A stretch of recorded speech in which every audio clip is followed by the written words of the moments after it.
पिछले 9 वर्ष के अंदर देश के अंदर क्या परिवर्तन हुए हैं, इसको यहां पर आप सबके सामने न केवल प्रस्तुत किया है, बल्कि आप सबके सामने उसकी हार्ड कॉपी उपलब्ध भी करा दी गई होगी। और मैं आप सबसे अपील करूंगा कि आप उसको एक बार अवलोकन करेंगे तो पिछले 9 वर्ष के अंदर देश के अंदर बदली हुई परिस्थितियां हम न केवल महसूस कर रहे हैं, बल्कि उसके बारे में अलग अलग सेक्टर जो अभी भी हो सकता है कि किन्हीं कारणों से हम लोगों के संज्ञान में ना आया हो, या किन्हीं कारणों से आप लोगों ने या किसी ने उसको टच करने में थोड़ा कहीं भी अगर वो हुआ हो, तो उसको फिर अलग से आप नए सिरे से उसको आम जन तक पहुंचाने में योगदान दे सकते हैं। मित्रों, बहुत बार मैं इस बात को मानता हूं कि पिछले 9 वर्ष का जो एक कालखंड है, यह एक नए भारत का दर्शन हम सब कर रहे हैं। नए भारत का दर्शन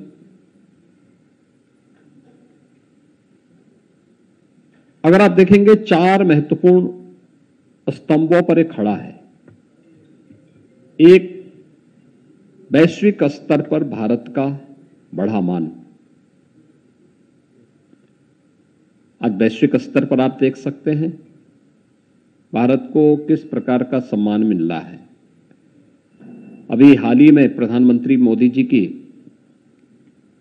3 देशों की यात्रा का यह दृश्य आप सबके सामने होगा। पापुआ न्यू गिनी में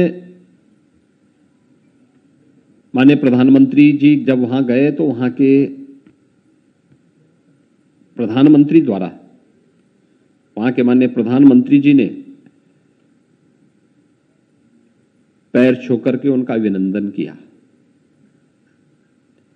प्रोटोकॉल तोड़ करके देर सायंकाल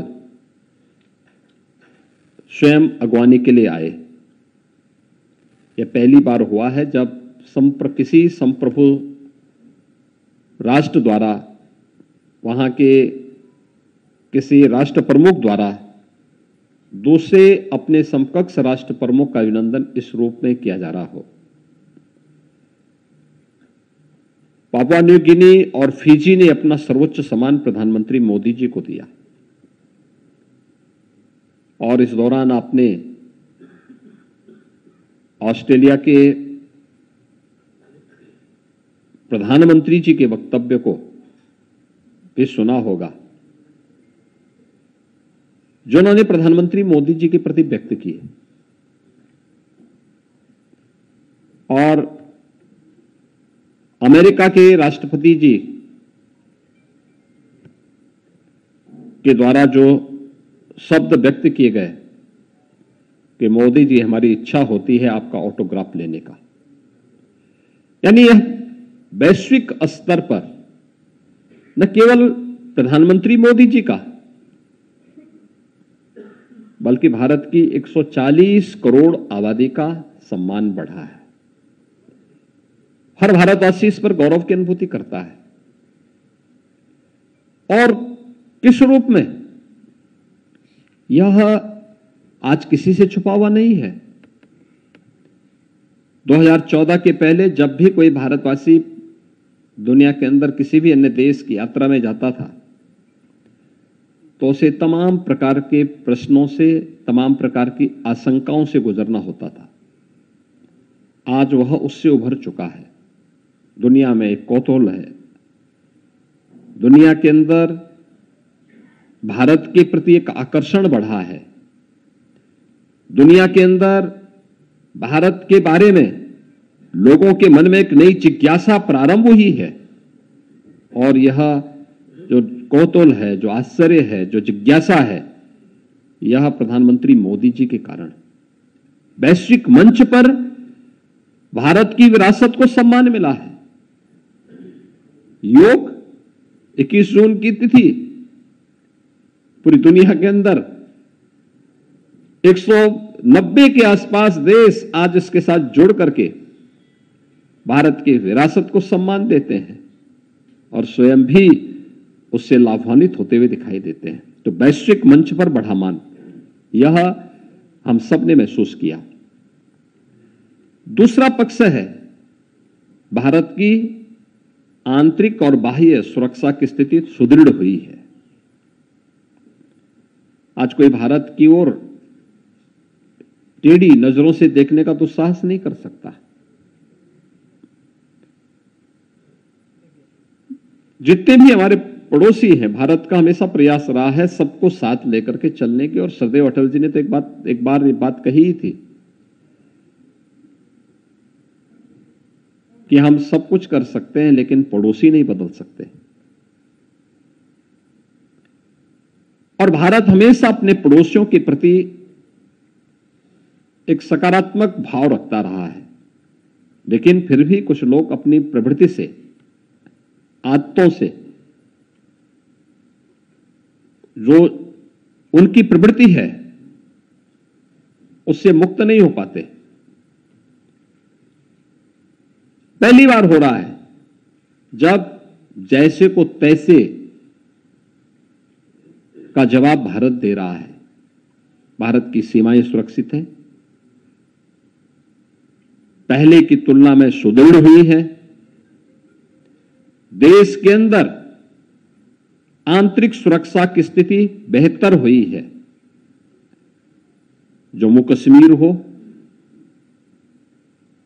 पूर्वोत्तर के राज्य हो, या देश के अंदर नक्सल और माओवादी हिंसा से प्रभावित राज्य और क्षेत्र, यानी उग्रवाद, अलगाववाद और आतंकवाद को पूरी तरह नियंत्रित करने में लगभग सफलता प्राप्त की जा चुकी है। सुरक्षा के साथ साथ देश के नागरिकों के मन में एक विश्वास, एक नई आस, एक नया विश्वास पैदा किया है प्रधानमंत्री मोदी जी ने। और वह आस और विश्वास का परिणाम आज भारत के अंदर 40 करोड़ जनता के आवश्यकताओं की पूर्ति के लिए उस प्रकार का इंफ्रास्ट्रक्चर भारत का होना चाहिए। वर्ल्ड क्लास इंफ्रास्ट्रक्चर भारत के पास हो। कोई सोचता था एक गरीब के लिए एयर कनेक्टिविटी आसान होगी। आज उड़ान योजना के बारे में जब माननीय श्री पुरी जी यहां पर अपना प्रेजेंटेशन प्रस्तुत कर रहे थे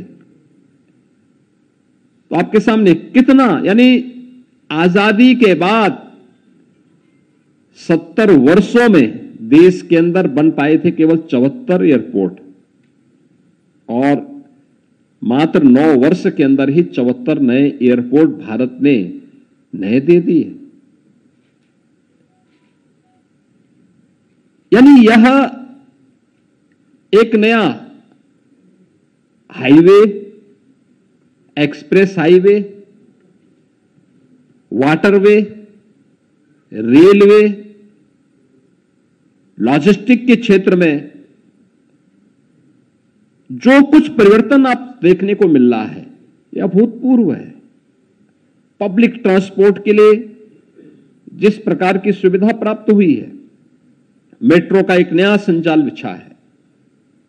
यहां पे विस्तार से आपके सामने माननीय पुरी जी ने अपने भाषण में यहां पर अपने संवाद कार्यक्रम में आपके सामने प्रस्तुत किया। रैपिड रेल दिल्ली से मेरठ के बीच में, उसका फर्स्ट फेज इसी जून महीने में तैयार होने वाला है। कितने आसानी से इस व्यवस्था को देश के अंदर क्रिएट किया गया। पोर्ट का निर्माण, नए नए पोर्ट बन रहे हैं, ड्राई पोर्ट बन रहे हैं, फ्लोटिंग जेटी का निर्माण करके वाटरवे का कैसे उपयोग किया जा सकता है। यूपी जैसा लैंड लॉक्ड स्टेट भी वाटरवे का लाभ ले रहा है। वाटरवे नंबर 1 हल्दिया से वाराणसी के बीच में कार्य क्रियाशील हो चुका है। यानी इंफ्रास्ट्रक्चर डेवलपमेंट के लिए कार्य हुए, एम्स बने,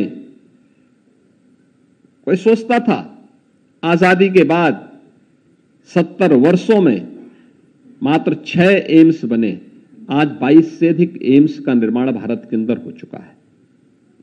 medical colleges, 1 district 1 medical college की तरफ पूरा देश जा रहा है। हेल्थ इंफ्रास्ट्रक्चर बढ़े, IIT, IIM उन सभी क्षेत्रों में बढ़ाए गए जिनके लिए कोई कल्पना नहीं करता था। इंफ्रास्ट्रक्चर के लिए इसने देश की आकांक्षाओं के अनुरूप भारत को, हर तबके के लोगों को उनकी आवश्यकता के अनुरूप उस प्रकार की इंफ्रास्ट्रक्चर को भी देने का कार्य किया। और चौथा इसका पक्ष है, वह है गरीब कल्याण का। आपने देखा होगा पिछले 9 वर्ष के अंदर भारत सरकार की एक एक योजना,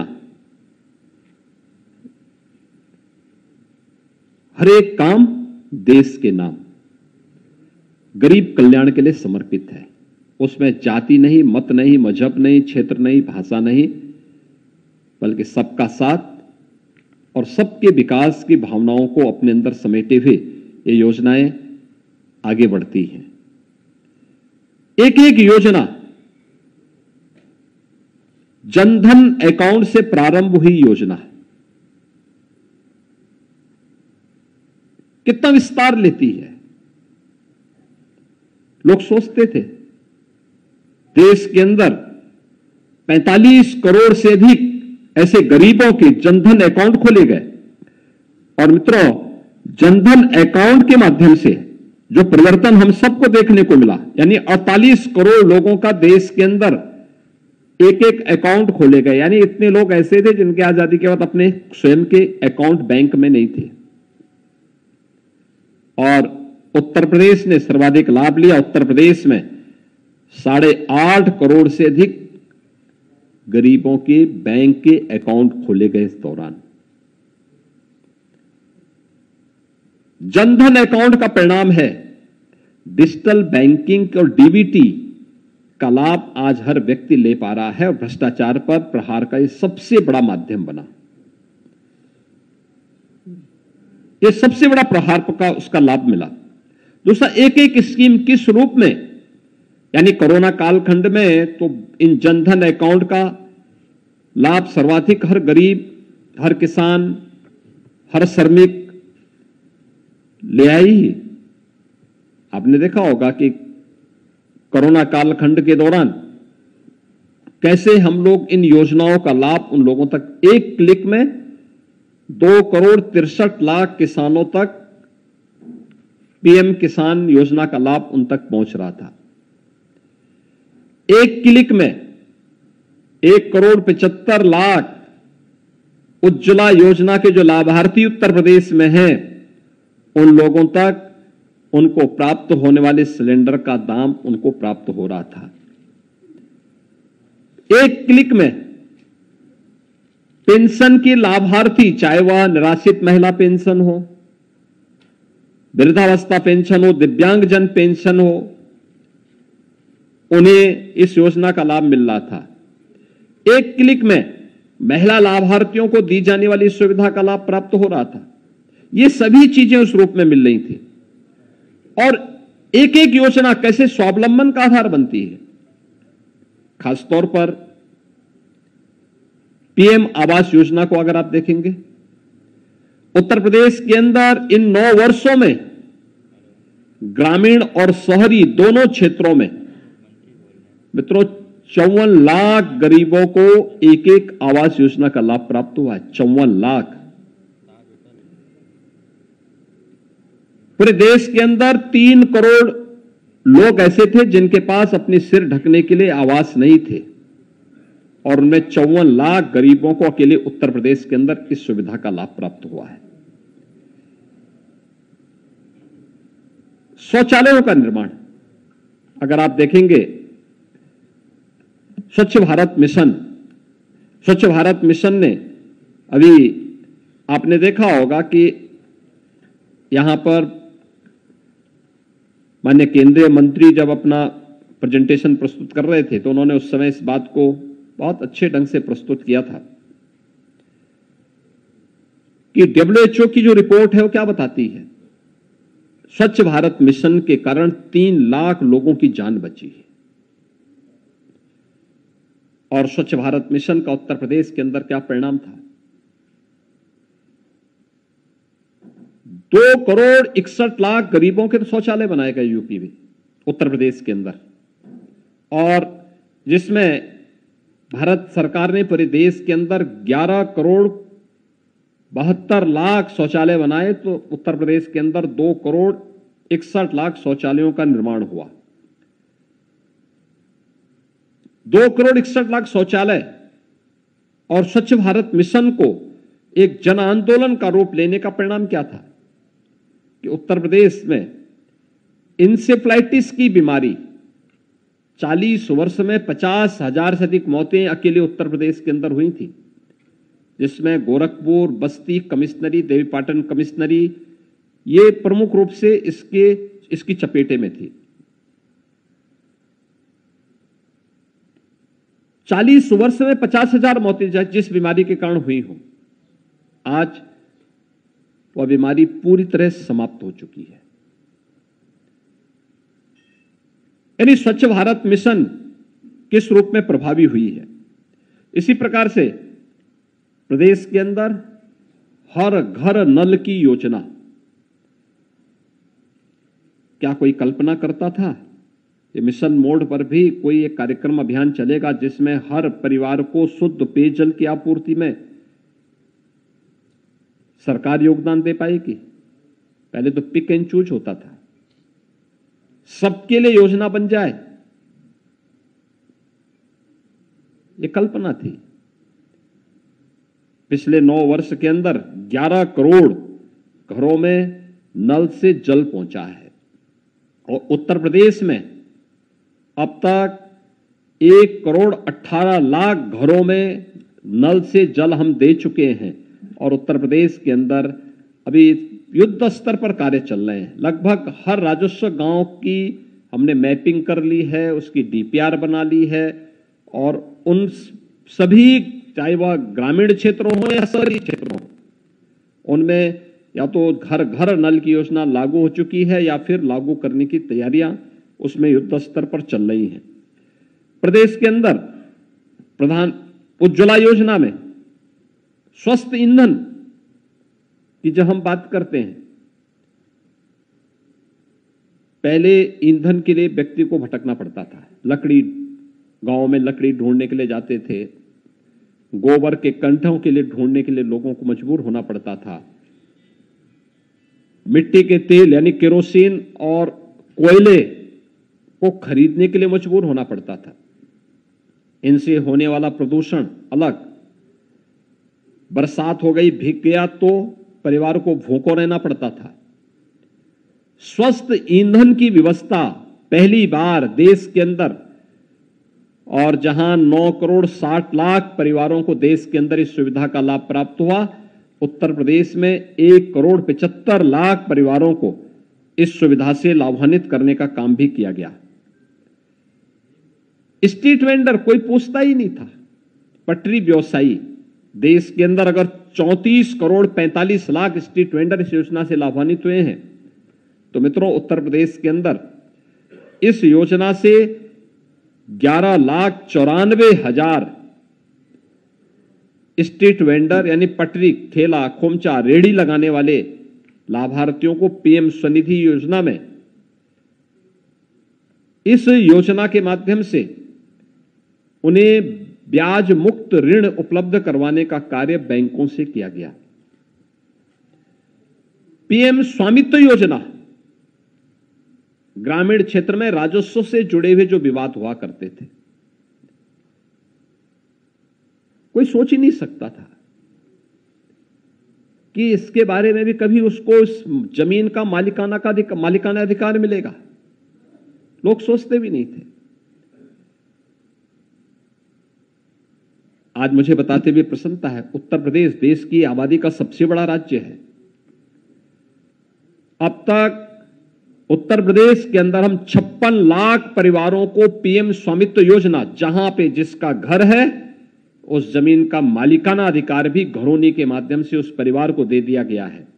और हमारा पूरा प्रयास है कि नवंबर 2023 तक हम उत्तर प्रदेश के हर उस ग्रामीण क्षेत्र में जो ग्राम सभा की किसी भूमि पर जिसने आवास बनाया है, अगर रिजर्व कैटेगरी का नहीं है तो हम उसे घरौनी उपलब्ध करवा करके उस जमीन का मालिकाना अधिकार उसको उपलब्ध करवा देंगे। उसके बाद वह उस जमीन के नाम पर लोन लेने का अधिकारी हो सकता है, अपने स्वयं के व्यवसाय के लिए कोई ऋण ले सकता है। और पूरे देश के अंदर यह एक मिशन मोड पर कार्यक्रम चल रहा है। इससे राजस्व के विवादों का, बहुत सारे विवादों का निस्तारण हुआ है और ये उत्तर प्रदेश के अंदर वर्तमान में चल रहा है। आकांक्षात्मक जनपद अक्सर होता था देश के अंदर, जब नीति आयोग ने आकांक्षात्मक एस्पिरेशनल डिस्ट्रिक्ट के कुछ पैरामीटर तय किए और उसमें कुछ जनपदों को तय माना कि ये जनपद अभी भी विकास की दौड़ में पीछे रुक चुके हैं।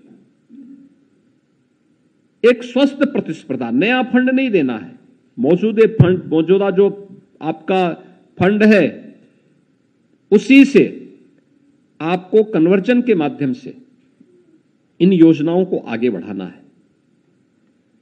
और भारत सरकार और राज्य सरकारों को जब इस जिम्मेदारी दी गई, जिन आकांक्षात्मक जनपदों की प्रोग्रेस के बारे में भी यहां पर माननीय पुरी जी बता रहे थे, 117 में से 8 जनपद उत्तर प्रदेश के थे, जिनमें 4 नेपाल के से सटे हुए जनपद थे, सिद्धार्थनगर, बलरामपुर, श्रावस्ती, बहराइच, और 4 जनपद चंदौली, सोनभद्र, चित्रकूट और फतेहपुर। ये 8 जनपद थे जिन 8 जनपदों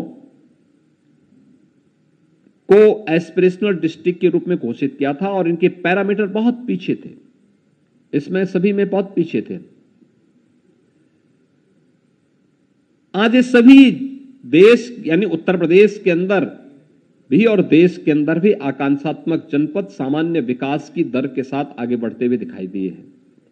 वहां पर अन्य आवश्यकताओं की पूर्ति हुई है और उत्तर प्रदेश ने अब 8 आकांक्षात्मक जनपदों की तर्ज पर, भारत सरकार ने 500 विकास खंडों को, उत्तर प्रदेश 100 विकास खंडों को उसी तर्ज पर आगे बढ़ाने की एक नई प्रतिस्पर्धा को आगे बढ़ाया है और उसके बहुत सकारात्मक परिणाम आए हैं। विकास का लाभ हर व्यक्ति तक पहुंचाने का कार्य, यह भी उत्तर प्रदेश और देश यानी देश के अंदर जो कार्य प्रारंभ हुए हैं, उत्तर प्रदेश उसका सर्वाधिक लाभ प्राप्त कर रहा है। मित्रों, आयुष्मान भारत योजना, आयुष्मान भारत में आपने देखा होगा कि देश के अंदर लगभग 50 करोड़ लोग, यानी दुनिया की सबसे बड़ी हेल्थ स्कीम है,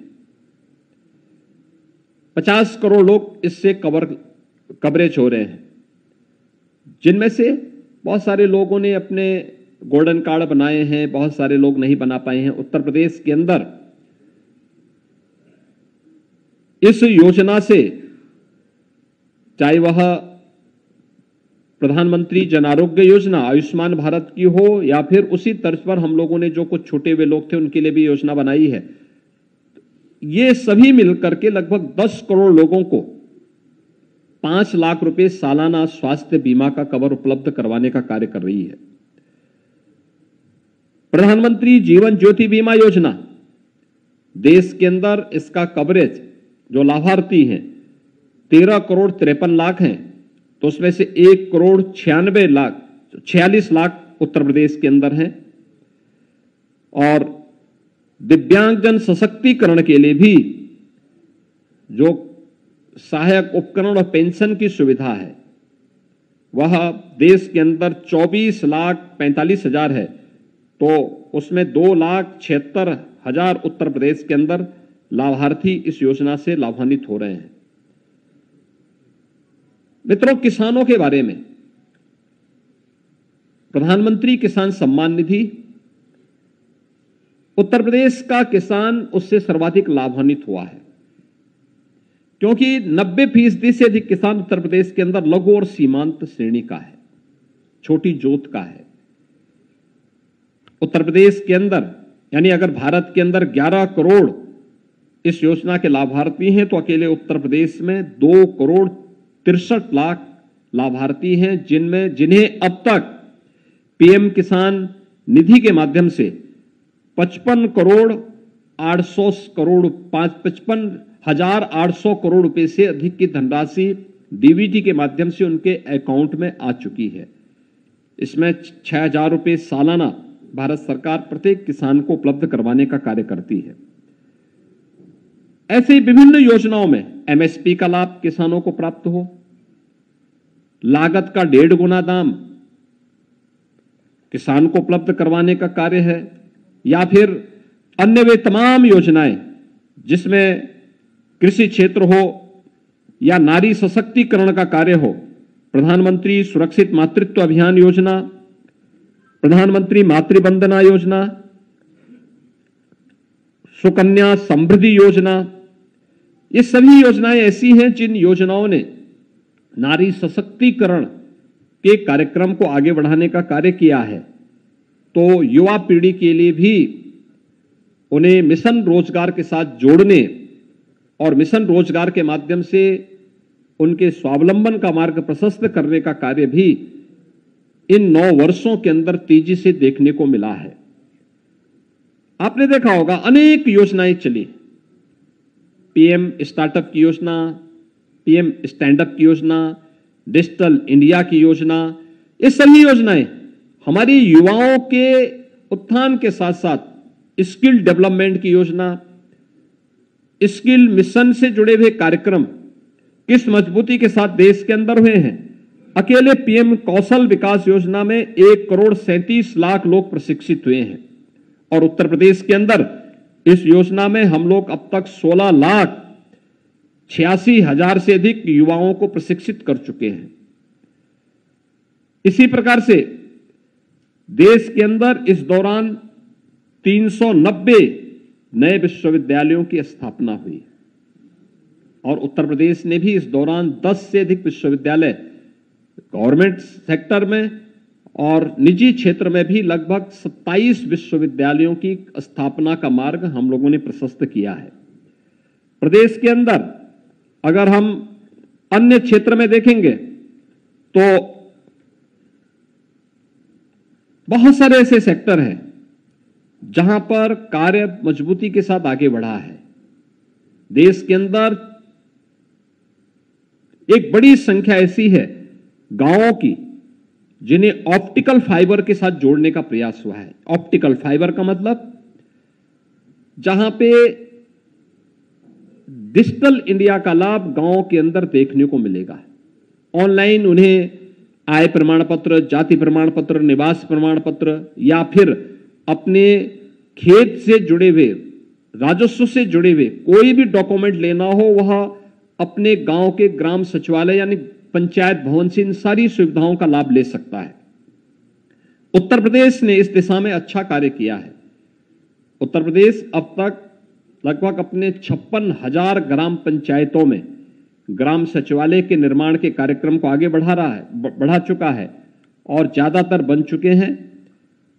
कंप्यूटर ऑपरेटर की भी तैनाती वहां कर दी गई, बैंकिंग कॉरेस्पॉन्डेंट सखी की भी तैनाती वहां कर दी गई, जो बैंकों का लेन देन का काम गांव में, हर गांव में बैंक, यह भी कार्यक्रम उसके साथ जुड़ा है।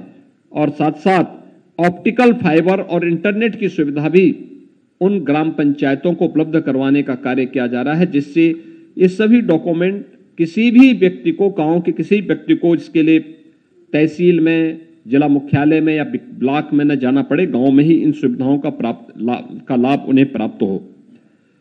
देश के अंदर इस दौरान मेडिकल की सीट्स बढ़ी हैं।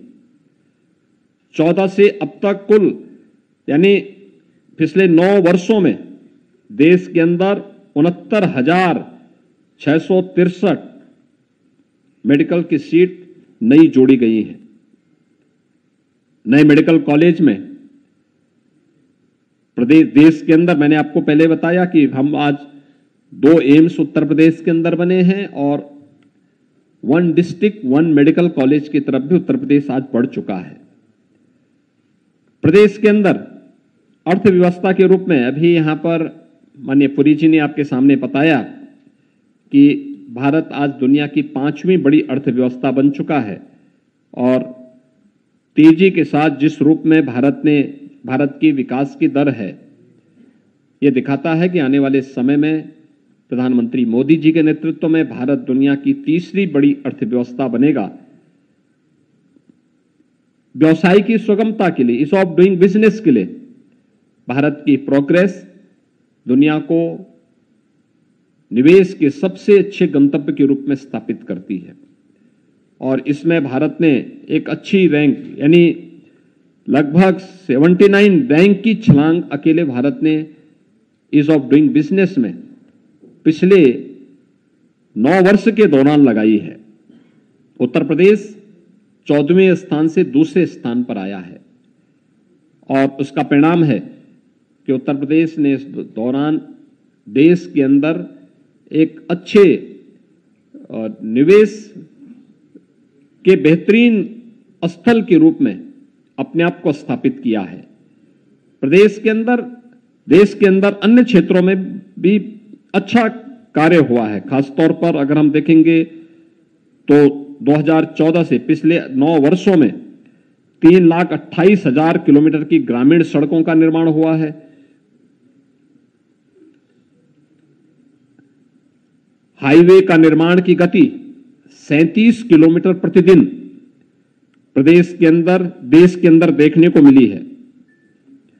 अमृत योजना के अंतर्गत भी जो शहरी क्षेत्रों में खासतौर पर शुद्ध पेयजल की आपूर्ति और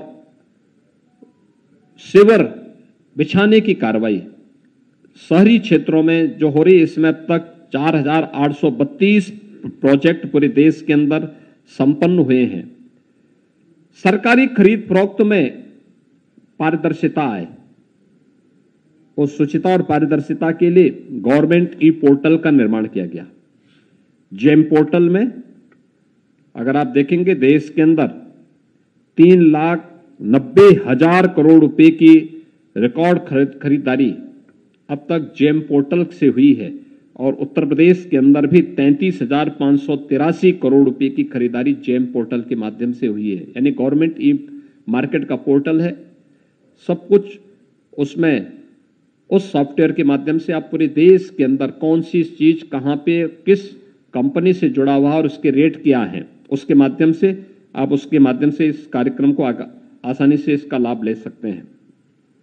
डीबीटी के माध्यम से 25 लाख करोड़ रुपए से अधिक राशि देश के अंदर जहां आंतरित की गई है, वहीं उत्तर प्रदेश के अंदर भी 3.5 लाख करोड़ रुपए की धनराशि आंतरित की गई है।